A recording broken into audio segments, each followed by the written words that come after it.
Estimados hermanos, el día de hoy les voy a pedir un favor bien particular. Y sé que se los he enseñado antes, pero no sobra recordarlos con amabilidad, esperando que estas cosas tengan buena cabida en vuestros corazones. Y quiero pedirles un favor. Yo no puedo limitar o condicionar al Espíritu para que obre de la manera que yo quiero que obre. El Espíritu es soberano como obra, eso lo sabemos. Pero quiero pedirles, si puedo hacerlo, que hagamos un esfuerzo por pensar en este mensaje de una manera más mancomunada. Lo que les pido es que pensemos en este mensaje más como iglesia que como individuos. Ciertamente habrá lecciones, enseñanzas y ánimo para nosotros los individuos, porque somos nosotros los creyentes los que, como lo veíamos la semana pasada, formamos la iglesia. Pero en ciertas ocasiones quizás somos un poquito egoístas y nos enfocamos en nosotros y perdemos de vista quiénes somos nosotros cuando nos reunimos. Es decir, perdemos de vista que somos iglesia. Vengan conmigo, por favor, a la palabra de nuestro buen y gran Señor. Al capítulo número 3 de Efesios capítulo 3. Y vamos a leer 3 versículos en esta mañana. 14, 15 y 16. Por esta causa doblo mis rodillas ante el Padre de nuestro Señor Jesucristo, de quien toma todo nombre, toda familia en los cielos y en la tierra, para que os dé, conforme a las riquezas de su gloria, el ser fortalecidos con poder en el hombre interior por su Espíritu. Y el título que nosotros tenemos para el sermón en la mañana de hoy es una iglesia fortalecida por el Espíritu, más que un creyente fortalecido en el Espíritu. Una iglesia fortalecida en el Espíritu y por el Espíritu. Hermanos, hemos considerado quiénes eran los hermanos de la iglesia de Éfeso. De ellos hemos dicho que fueron hermanos bendecidos como ustedes son bendecidos, con toda bendición en los lugares celestiales. ¿Y por qué? Porque estaban en Cristo. Así que no hay diferencia entre ellos y nosotros, porque quienes hemos creído en Cristo también hemos sido bendecidos con toda bendición en los lugares celestiales en Cristo. El apóstol Pablo habla de esas bendiciones casi mencionando algunos puntos del ordo salutis o del orden de la salvación.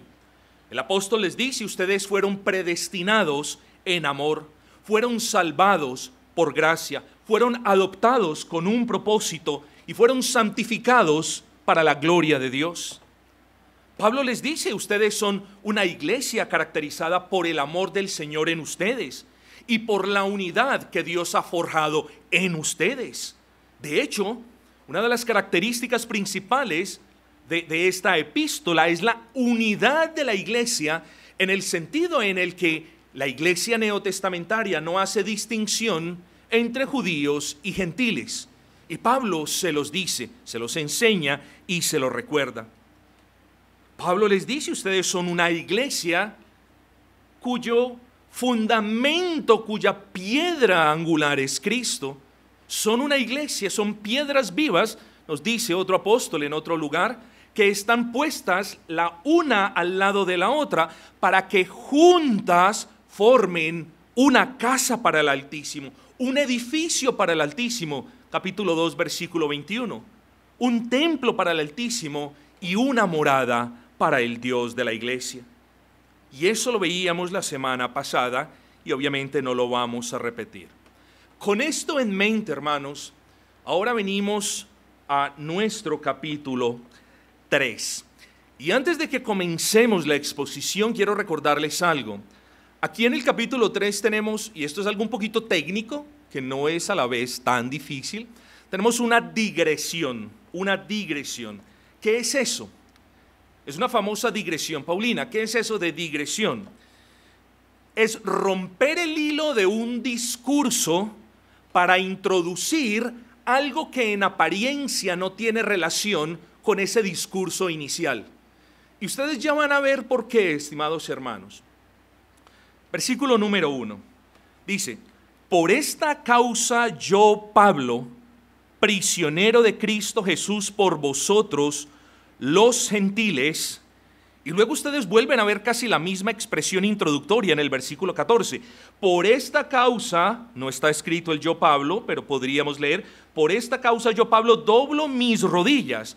Así que la digresión está entre el versículo 2 y el versículo 13. Si ustedes lo leen, ustedes van a ver como que Pablo cambió el propósito de lo que comenzó a escribir.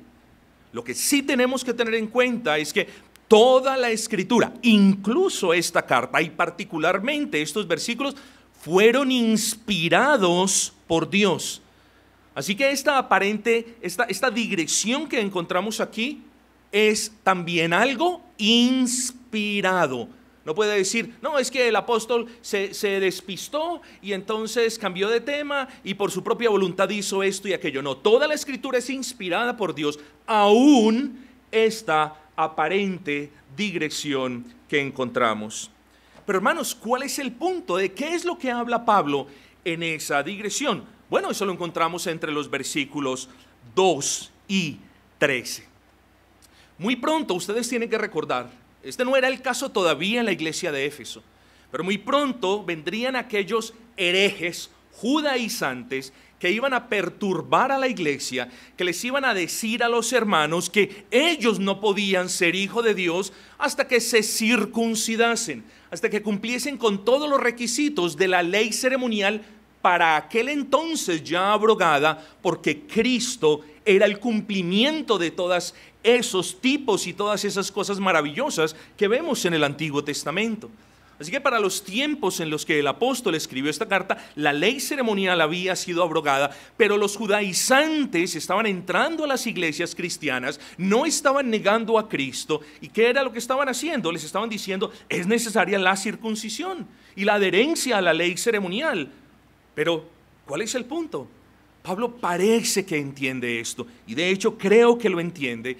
Y Pablo habla de algo que los herejes judaizantes estaban ya hablando en muchas otras iglesias. ¿Pablo? Él no es apóstol. ¿Quién lo nombró? ¿Quién lo llamó? Y vemos cómo en 2 de Corintios Pablo hace un esfuerzo grande por defender el llamado que Dios le había hecho. Bueno, algo similar encontramos aquí en este tercer capítulo.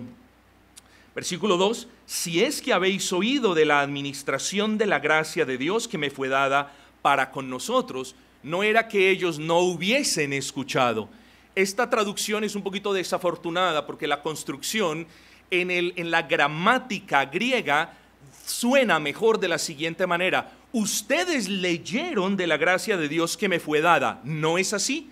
Esa es la idea que representa el versículo número 2, más que si ustedes fue que leyeron, como si no lo hubiesen hecho. Por supuesto que lo habían hecho.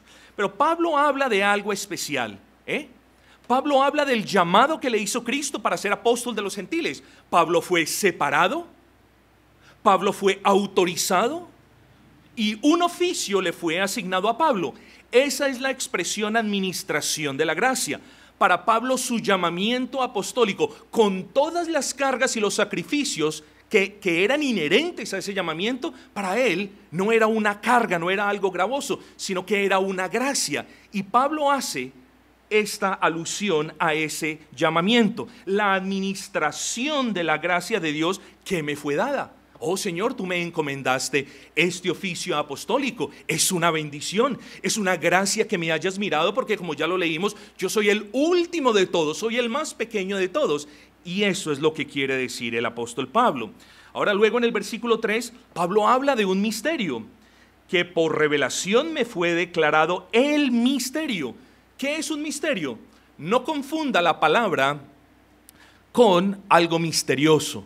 Algo misterioso es algo que no podemos entender, que está oculto, que está abierto a la especulación, pero a eso no hace referencia el apóstol Pablo. Lo que hace referencia, o a lo que hace referencia el apóstol Pablo con la palabra misterio, es a algo que estuvo escondido por un tiempo, pero que ahora fue revelado, a algo que no fue revelado en otras ocasiones, pero que ahora ya vino a la luz. A eso hace referencia. Pero ¿qué era eso que no siempre fue revelado?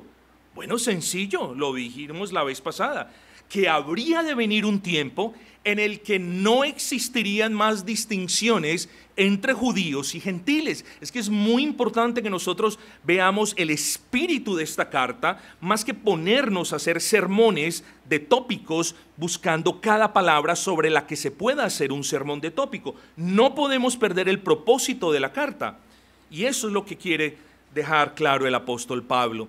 Ese habría de venir un tiempo en el que el evangelio de las promesas de la salvación de Dios iba a ser predicado a todos sin discriminación alguna. Habría de llegar un tiempo en el que la bandera de la iglesia, compuesta por judíos creyentes, como lo solemos decir, habría de bajar y habría de subir la bandera de la iglesia de Cristo, en la que no hay distinción entre los unos y los otros. A ese misterio el apóstol llama misterio de Cristo. Esto lo vemos en el versículo número 4. Leyendo lo cual podéis entender cuál sea mi conocimiento en el misterio de Cristo. Mucho cuidado. Este misterio de Cristo no hace referencia a nada misterioso en la persona de Cristo, ni a nada desconocido de su unión hipostática, ni tampoco a cualquier otra cosa que sea difícil comprender de la expiación del Señor Jesucristo. Cuando el apóstol Pablo en el versículo 4 habla del misterio de Cristo, lo que él quiere decir, como ya lo había explicado, es que a través del Mesías los gentiles serían recibidos en el pueblo de Dios, en la iglesia de Dios, con los mismos privilegios que los judíos. Y quisiera yo expandir un poco más al respecto, pero como ya notan, voy un poquito rápido porque si no, no podemos hacer una buena introducción de este texto. Siempre existe la tentación de saltarnos algunas partes, de ir a otras, a las que son de más aplicación, pero ahora, hermanos, es necesario honrar a Dios trayendo la debida explicación. Así que, estimados hermanos, a través del Mesías los gentiles serían recibidos como pueblo de Dios, algo que era impensable años atrás. Y eso lo vemos en los versículos 5 y 6. ¿Cuál es el misterio? Misterio que en otras generaciones no se dio a conocer a los hijos de los hombres, como ahora es revelado a sus santos apóstoles y profetas por el Espíritu. Que los gentiles son coherederos y miembros de la iglesia, del mismo cuerpo, y copartícipes de la promesa en Cristo Jesús por medio del Evangelio. Ojo con el versículo 7, mis queridos hermanos, del cual yo fui hecho ministro por el don de la gracia de Dios que me ha sido dado según la operación de su poder. Fui hecho ministro, diferente a me hice ministro. Hermanos, quisiera hablar un poco, veo que soy tentado a hablar de esto, pero no me voy a apartar del camino trazado. Pero ese es el problema que estamos viendo en muchas iglesias. Las personas, varones, se quieren hacer ministros, no quieren estar en iglesias, salen disciplinados de otras iglesias, mal salidos de otras iglesias, pero se van para sus casas a reunir seguidores y luego a llamarse iglesia. Tengamos cuidado. No podemos cortar la tela, toda la tela con la misma tijera. Cada cuestión debe ser examinada a la luz de ciertas circunstancias, pero hermanos, tengan cuidado, porque mayor hay condenación para quienes no siendo llamados se quieren hacer maestros. Entonces el punto del versículo 7 es interesante. Fui hecho ministro. Y de nuevo, para Pablo servir era una gracia y proclamar el evangelio tanto a judíos como a gentiles era su principal tarea. Eso nos dice los versículos 8 y 9. Pero luego venimos al versículo 10, que es un poquito interesante. Y digo interesante porque tiene unas frases que siempre han cautivado a los hermanos a través del tiempo. Para que la multiforme sabiduría de Dios, multiforme, Lo que Pablo está diciendo es que la sabiduría de Dios se ha manifestado de múltiples formas, pero la palabra en el original griego muestra como destellos diferentes de colores. Ya van a entender ustedes por qué. Para que la multiforme sabiduría de Dios sea ahora dada a conocer por medio de la iglesia a los principados y potestades en los lugares celestiales. Hermanos, el punto es resaltar la manera sabia, sapientísima, en la que Dios ha tratado a su iglesia.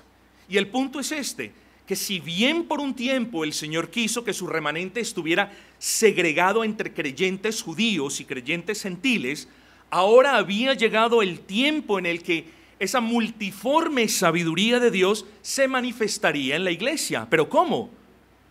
Judíos y gentiles viviendo, sirviendo y adorando en completa unidad, en armonía y en paz. Eso era impensable años atrás, impensable bajo todo punto de vista. Pero ahora no. Ahora Dios había manifestado un trato para con quienes creyeran la promesa. Pero el versículo me habla de principados y potestades. ¿A qué hace referencia? Hermanos, no vamos a entrar en esto. Unos buenos comentaristas dicen a ángeles malos como ángeles buenos. Otros, y yo me inclino por este lado, a ángeles que están en la presencia del Señor. Pero el punto es, hermanos, no creo que valga la pena entrar en detalles. El punto de los principados y de la potestad es este, que la iglesia, en palabras de Pablo, tenía un llamado. La iglesia tenía un llamado, y ese llamado era a testificar delante de todo el mundo, incluso delante de los ángeles de Dios, que ahora ambos pueblos coexistían por la gracia de Dios bajo un mismo techo, en una misma casa, adorando al mismo Dios, con un solo bautizo, y de eso vamos a verlo más adelante. Entonces, mis amados hermanos, no nos ocupemos en mirar qué lado de la historia vamos a tener, si el de los ángeles malos y buenos, como dicen algunos, o si el de los ángeles buenos, como dice la inmensa mayoría, yo inclinándome por ese lado. Y la pregunta es, ¿eso de dar a conocer la multiforme sabiduría de Dios era algo solo para la iglesia de Éfeso? No, mis amados hermanos. Es aquí donde yo los llamo a pensar como conjunto, como iglesia, como colectividad, mis amados. Porque cada iglesia local es llamada por Dios a testificar de la obra de Dios en nosotros. Claro, testificando de la obra de Dios en mí, yo testifico en cierta manera de la obra de Dios en la iglesia.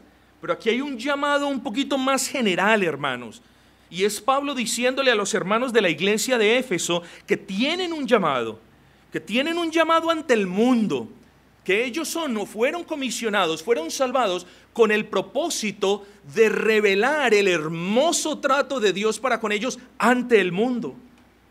Y tienen un llamado para que mostraran su gracia a otras iglesias, no pavoneándose y creyéndose la mejor de las iglesias, más bien en humildad y en gracia con otras iglesias, para que ellas vean la gracia de Dios en nosotros y glorifiquen a Dios que está en los cielos. Toda iglesia, desde la primera constituida, cristianamente hablando, que fue la iglesia de Jerusalén, todas las iglesias tenemos este llamado.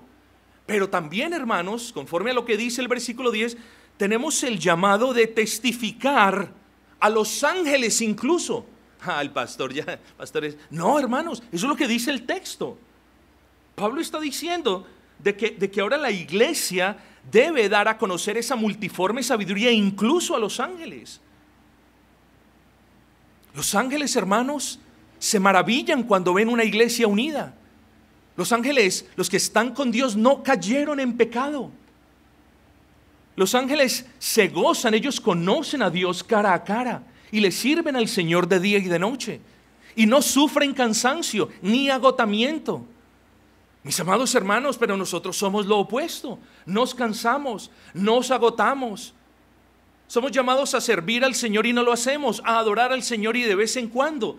Por tanto, la iglesia es llamada a testificarle a los ángeles de la efectividad de la gracia de Dios en quienes componemos la iglesia. Y muchos comentaristas dicen, y están en lo cierto, y los ángeles se maravillan de ver cómo personas débiles como nosotros hayamos sido rescatadas por Dios para testificar del amor y de la gracia de Dios. Y somos llamados a eso, hermanos queridos, como individuos, sí, pero también como iglesia. No nos desprendamos de este santo llamado que el Señor nos hace en la mañana de hoy. Los ángeles se maravillan de cómo cuando el evangelio es predicado, y recuerde, ellos conocen el evangelio, pero a ellos no se les fue predicado el evangelio. Ellos nunca cayeron en pecado. Digo, los ángeles que están en el cielo, delante del Señor, y ellos se maravillan como personas que se asemejan a ángeles malignos hayan creído el evangelio y hayan venido de las tinieblas a la luz para adorar a Dios y para servirle y para vivir en paz. Ellos se maravillan de eso porque ellos no han tenido esa experiencia. Así que eso es lo que quiere decir el apóstol Pablo. Nuestro testimonio como congregación debe ser de testimonio, debe brillar delante del mundo, delante de otras iglesias e incluso delante de los ángeles. Pero hay otra cosa, hermanos. Cada iglesia local, esta en particular, somos llamados a testificar delante de las personas que hemos mencionado con anterioridad y delante de los ángeles del poder de Dios. Cuidado. El hecho de que hayan abusado en las iglesias carismáticas, lo digo con respeto, sin burla alguna, Dios me sea testigo, pero el hecho de que hayan abusado de la palabra poder, y este es el poder, y la conferencia del poder, y el día del poder, y vivían en una completa debilidad y en el pecado, el hecho de que eso haya sucedido no nos puede convertir a nosotros en opositores de la predicación del poder de Dios. ¿Por qué? Porque Dios es omnipotente. Y sería una ofensa para el Dios omnipotente, sería un descrédito que su iglesia no andase en el poder que Dios le da. Entienda eso. Así que somos llamados a predicar del poder de Dios en nosotros como individuos, pero también en nosotros como congregación. De ahí, hermanos, la necesidad que la iglesia, que tenemos de ser fortalecidos con poder en nuestro espíritu por su espíritu. Y a eso hace referencia el apóstol Pablo en el versículo 16, para que os dé conforme a las riquezas de su gloria el ser fortalecidos con poder en el hombre interior por su espíritu, en el espíritu por el espíritu. Versículo 11 y 12.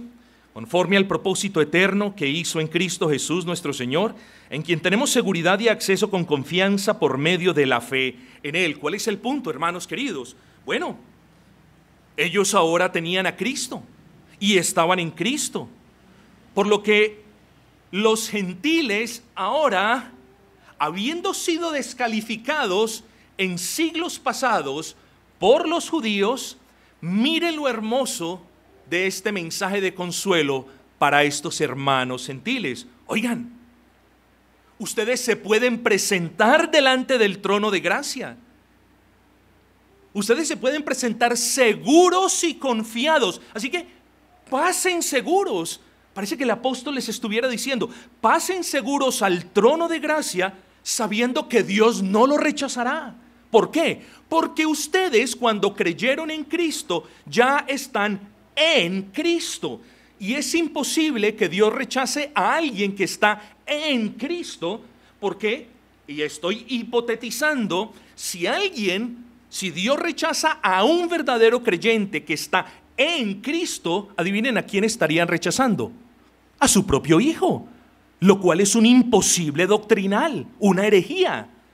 Por tanto, nosotros tenemos la certeza, tenemos el gozo, la convicción de que nos podemos presentar delante del trono de gracia, y ese es el punto de ánimo y de consuelo para los hermanos gentiles. Ustedes tienen los mismos privilegios que los judíos. Entren seguros delante de Dios porque Cristo es el mediador, no de ellos solamente, sino de todos. Qué hermoso esto. Entren sin dudar y pidan y clamen, porque Él les dará mucho más abundantemente de lo que piden. ¿Eso no dice el versículo 20? Y a aquel que es poderoso para hacer todas las cosas mucho más abundantemente de lo que pedimos. Esto era de gran bendición para los gentiles, y espero también que lo sea para ustedes. Pero la digresión termina. Yo no diría desviación, difícilmente diría paréntesis, ¿no? Esta digresión termina y continúa con una oración, hermanos. Y la oración no la vamos a leer, es del versículo 14 al versículo 21. Hoy vamos a considerar unos versículos dentro de esa petición que el apóstol Pablo hace. Y lo primero que quiero recordarle es que esta oración es profunda y particularmente trinitaria. Aquí está la bendita Trinidad, y más palpable es difícil. Miren, doblo mis rodillas delante de ¿quién? Delante del Padre. ¿Padre de quién? De nuestro Señor Jesucristo. ¿Y dónde está el Espíritu Santo? Final del versículo 16.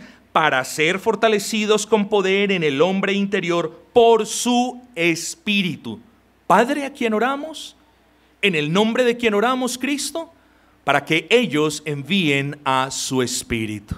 Es un pasaje profundamente trinitario, pero también es una oración. Nos enseña ciertamente a nosotros cómo orar. Pero nos vamos a enfocar, hermanos, en lo que queda del sermón, de un punto muy importante. Y esto nos trae de regreso al título del sermón: una iglesia fortalecida en el Espíritu. ¿Por qué? Porque necesitamos ser fortalecidos como iglesia por el Espíritu de Dios.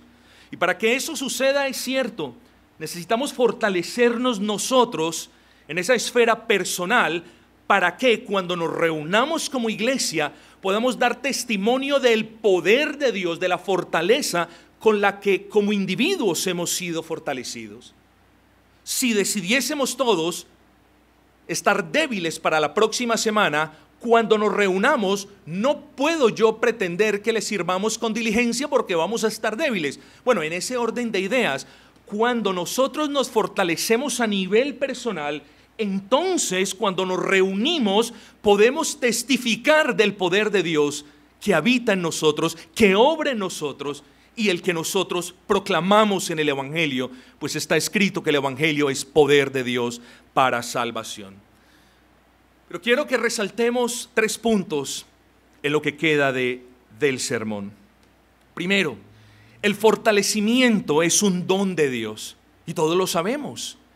Pero es necesario dejar esto en claro, porque muchas veces decimos, es que no, fortalézcase, hermano, fortalézcase. Y no quiero dejar pasar esta oportunidad para dejar en claro que es Dios quien nos fortalece. O cuando nosotros usamos la expresión me voy a fortalecer, tenemos que culminar esa expresión de la siguiente manera: me voy a fortalecer en el Señor. Es una expresión, es decir, me voy a acercar al Señor para que Él me fortalezca, para que Él me dé poder, para que yo me levante de este estado enclenque y débil en el que me encuentro, para que yo me pueda levantar de esta debilidad y pueda estar firme para la gloria de Dios, porque es voluntad de Dios que lo esté. Así que el fortalecimiento es un don de Dios. Bueno, y si es un don de Dios, entonces como iglesia necesitamos pedirlo de manera constante. Porque el interés primario de la iglesia es honrar a Dios. Y sabemos todos que para honrar a Dios como congregación necesitamos ser fortalecidos. Por tanto, la oración por ese motivo debe ser prioridad para con nosotros, hermanos. Nuestro Dios, hermanos queridos, es el Dios de todo poder y fortaleza.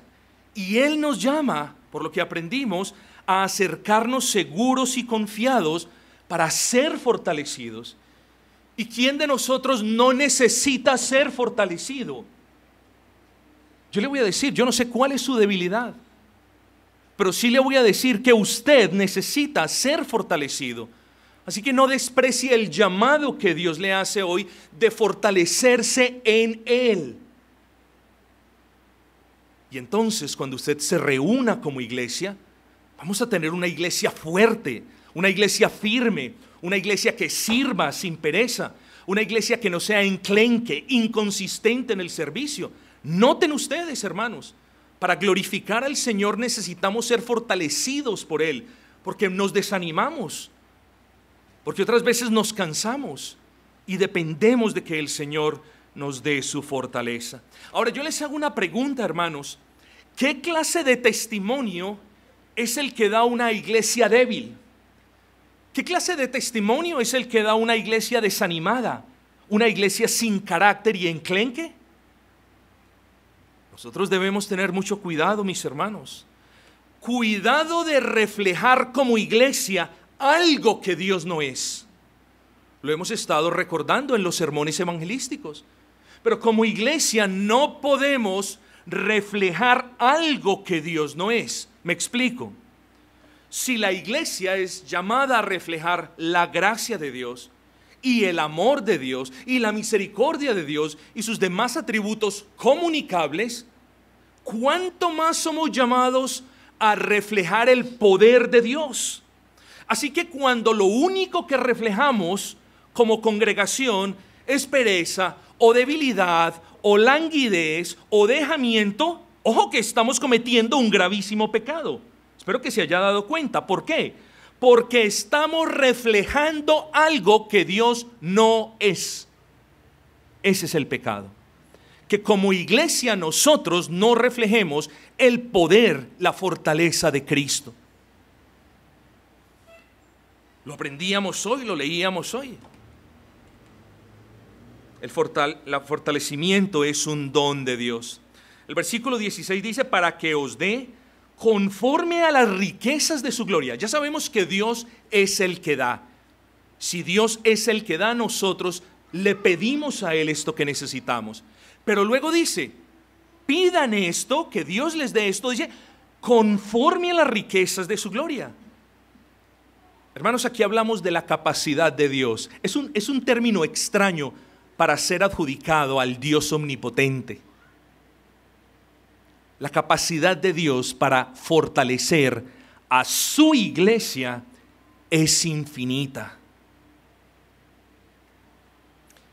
Dios es infinito, mediten esto, en cada uno de sus atributos, en amor, en bondad, en misericordia, en justicia, en gracia y en poder. Por tanto, no hay límites, no existen límites en el poder de Dios y tampoco en el poder con el que Él pueda fortalecer a su iglesia. Las limitaciones están de nuestro lado y no me lean donde yo no he hablado algo. No piensen que les estoy diciendo la limitación está en ti, supérate. No, les estoy diciendo la capacidad para Dios fortalecer a su pueblo es infinita. Y de ahí nosotros llegamos a la conclusión que una verdadera iglesia cuyo testimonio sea enclenque, débil, inconstante, intermitente, es una iglesia no solamente que está en pecado, sino que de esa iglesia se puede decir que quiere permanecer en pecado, porque un Dios que es omnipotente y que le da poder a su iglesia, es un Dios que necesita nosotros tengamos esto más claro. Piensen en las ciudades de Egipto, hermano, en los tiempos de José, cuando hubo la hambruna. José mandó a construir graneros en las ciudades y estos graneros fueron tan enormes y fue tanto el grano de trigo que se cosechó que estos graneros almacenaron trigo por 7 años. Bueno, ahora pregúntese, si el tamaño de los graneros en las ciudades de Egipto fue suficiente no solo para el pueblo, sino para venderle a toda la tierra, porque había hambre en toda la tierra, ¿cómo serán los almacenes de la gracia de Dios? ¿Cómo serán las despensas de la misericordia de Dios? ¿Negará Dios poder a una iglesia que se lo pida? ¿Será Dios mezquino fortaleciendo a su iglesia cuando sabe que el mundo quiere acabar con su iglesia? ¿Rehusará Dios darnos poder como iglesia? Poder para ser santos, poder para servir, poder para amarnos, poder para resistir firme las acechanzas del enemigo. ¿Rehusará Dios a darnos el poder que tanto necesitan sus hijos, su iglesia? Hermanos, la expresión conforme a las riquezas de su gloria proyecta la idea de la infinitud de las riquezas de Dios. Apersónese, usted que dice ser parte de la iglesia de Dios, cerciórese de que usted toma ventaja de los medios de gracia. Cerciórese de o recuerde la responsabilidad que tenemos cuando nos congregamos y somos un cuerpo. Póngalo de esta manera: cuando vamos a servir al Señor, cuando vamos a hacer algo, nosotros debemos ir como un cuerpo fortalecido. Es cierto, diferentes miembros dan diferentes servicios, pero el testimonio es uno. Una persona que deshonre al Señor no es la persona, es el cuerpo el que de una manera está deshonrando al Señor. Es menester, hermanos, que nos cuidemos más desde la perspectiva mancomunada, colectiva, eclesial. Claro, desde la personal, porque en última instancia la personal está relacionada con la eclesial sin lugar a duda, pero pensemos también en las responsabilidades como iglesia. No podemos deshonrar a Dios por medio de cualquier estado enclenque o débil. El versículo 16 dice: para que os dé, Dios es el dador. ¿Y en qué capacidad o en qué magnitud nos puede dar? Conforme a la infinitud de sus riquezas.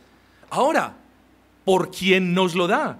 Bueno, el versículo es claro: el ser fortalecidos con poder. Eso es lo que necesitamos en el hombre interior, en nuestros espíritus, dice, por medio de su espíritu, con E mayúscula.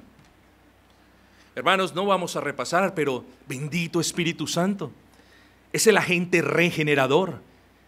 Es quien, enviado por el Padre y por el Hijo, aplica vida a nuestros corazones cuando ellos estaban muertos. El Espíritu Santo es el huésped divino en el corazón del creyente. Por eso ahora les decía, hay mensajes muy particulares para creyentes y hay mensajes muy particulares para iglesias. Bueno, volvamos al punto. El Espíritu Santo es el huésped divino en usted y en usted también y en todos los que hemos creído en Cristo. Segunda de Corintios 1:22 nos dice: Dios nos ha dado las arras del Espíritu en nuestros corazones. Dios nos ha sellado con el Espíritu, hermanos. El Espíritu Santo es nuestro huésped. Nuestro cuerpo es el templo del Espíritu. Así que no solamente pensemos en el Espíritu como el agente regenerador, sino como nuestro huésped. Pero también es el huésped de la iglesia. Eso nos lo dice en el versículo 22 del capítulo número 2, en quien vosotros, hablando de la iglesia, también sois juntamente edificados para morada de Dios en el Espíritu. Noten ustedes, hermanos. Pero el Espíritu Santo también es el agente santificador. Ojo con eso. Es el agente santificador. Y lo es en la siguiente manera: somos santificados por Dios por medio de su Espíritu, para que la iglesia sea santa para su Espíritu. ¿Lo entendieron? Somos santificados por Dios por su Espíritu. ¿Para qué? Para que nosotros, la iglesia, seamos una casa santa para el Espíritu de Dios, hermanos. Hermanos, pero el Espíritu Santo, además de ser el agente regenerador, además de ser nuestro huésped personal, además de ser el huésped de la iglesia y además de ser el agente santificador, el Espíritu Santo es el agente fortalecedor. Eso es lo que nos está diciendo este versículo 16. Él es el agente fortalecedor.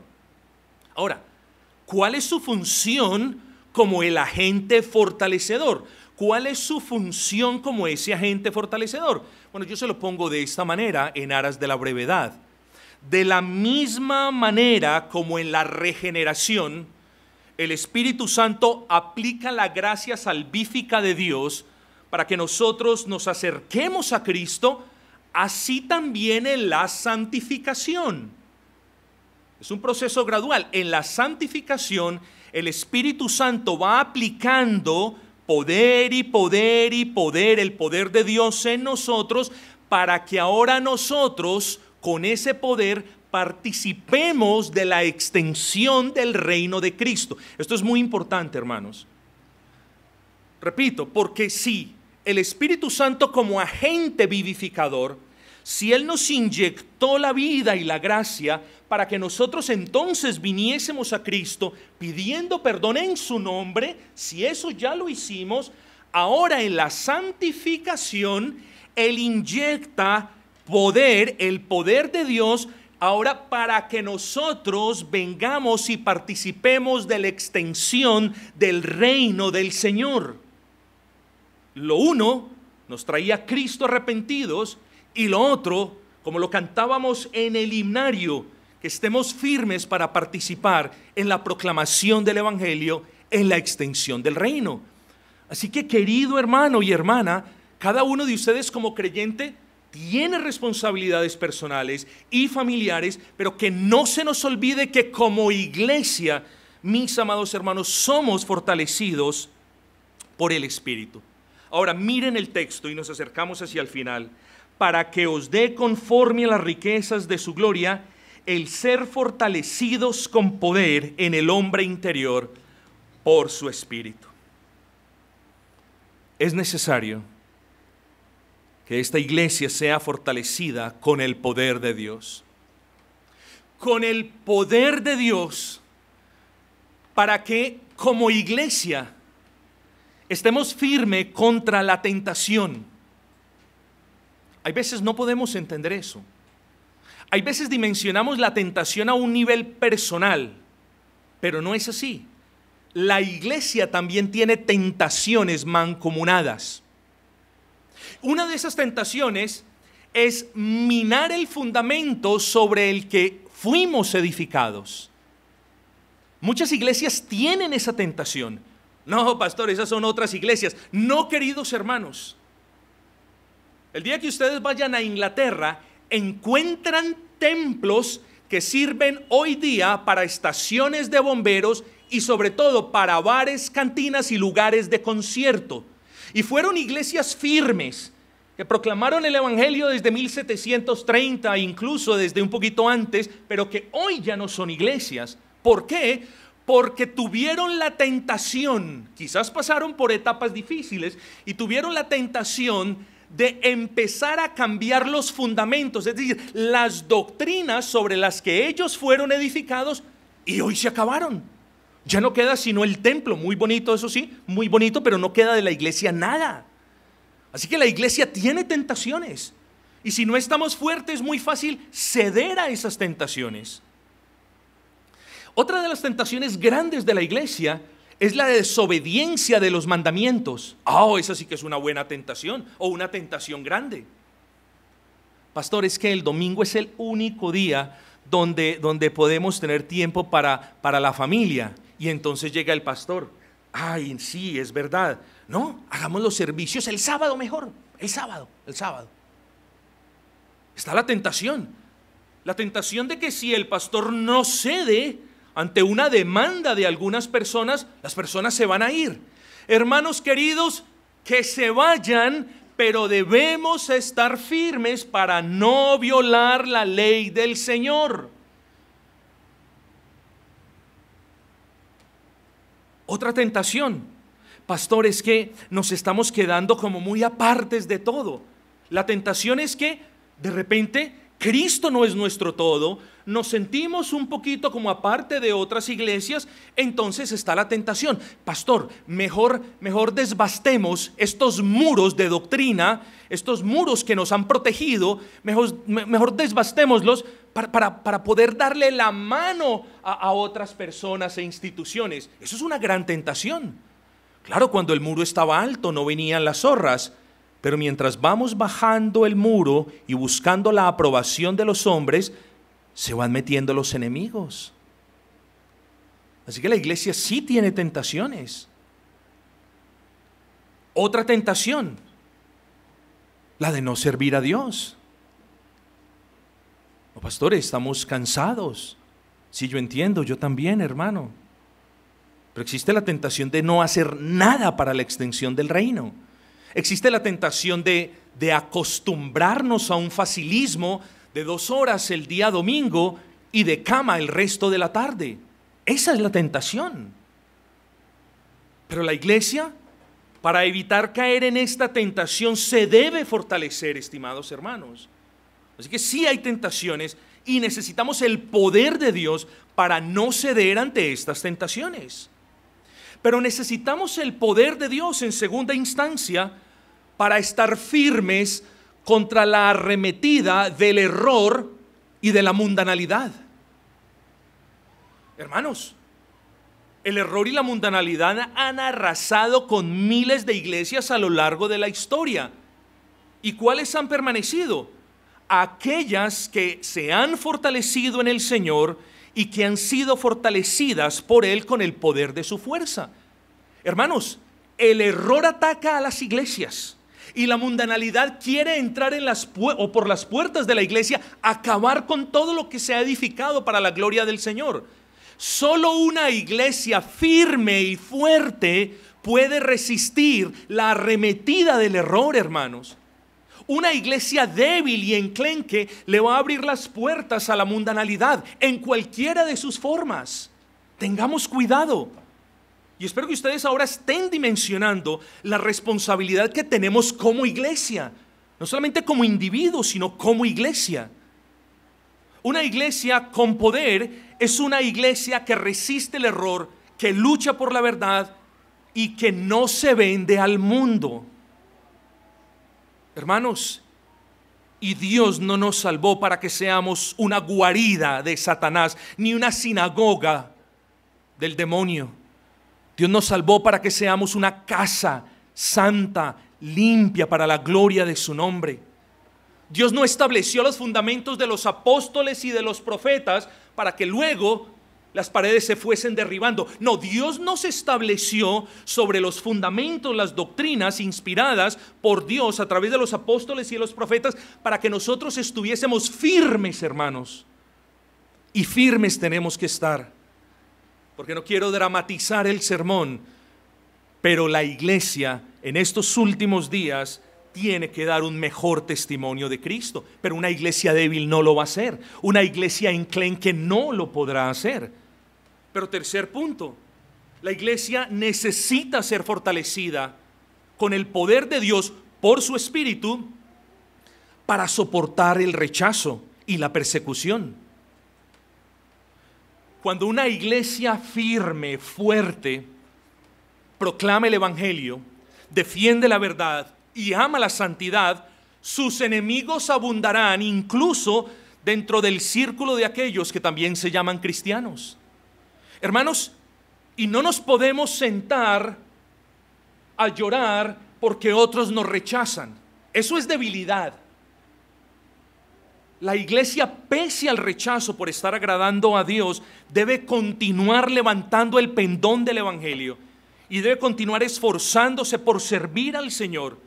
Hermanos, y el rechazo se produce cuando yo como pastor, o ustedes o nosotros como iglesia, no hacemos lo que otras quieren que nosotros hagamos o digamos. Vamos a ser rechazados. Y debemos estar firmes, hermanos, para cualquier tipo de rechazo y persecución. Pero debemos estar firmes para honrar a Dios en las pruebas. Dios prueba a las iglesias. De la misma manera como lo prueba a usted y a todos, Dios prueba a las iglesias y no puede existir ni una sola iglesia que no haya sido, que esté siendo o que vaya a ser probada. Las pruebas son duras, pero dicen algunos ingenieros que cuando la edificación es fuerte y firme y ha sido bien cimentada, los movimientos de tierra solamente le ayudan a asentarse mejor. Pero debemos estar firmes, fortalecidos con el poder del Señor. Una iglesia fortalecida en el poder de Dios, por el Espíritu de Dios, no importa cuán duramente sea probada, siempre saldrá victoriosa para la gloria de Dios. Pero necesitamos, estimados hermanos, estar firmes para servir en la extensión del reino. Y volvemos al punto. Una iglesia débil y enclenque es de poca utilidad para la extensión del reino de Dios. Y les hago la pregunta, ¿quiénes, si no las iglesias de Cristo, somos responsables de proclamar el evangelio de Cristo, extendiendo más y más el reino de Dios? Mientras que usted tiene el derecho de reposar cuando está cansado, la iglesia no lo tiene, hermanos. Qué cosa más curiosa. Mientras que usted, estando cansado, tiene todo el derecho de reposar, la iglesia no se puede dar el lujo de reposar. La iglesia tiene que estar fortalecida en el poder del Señor.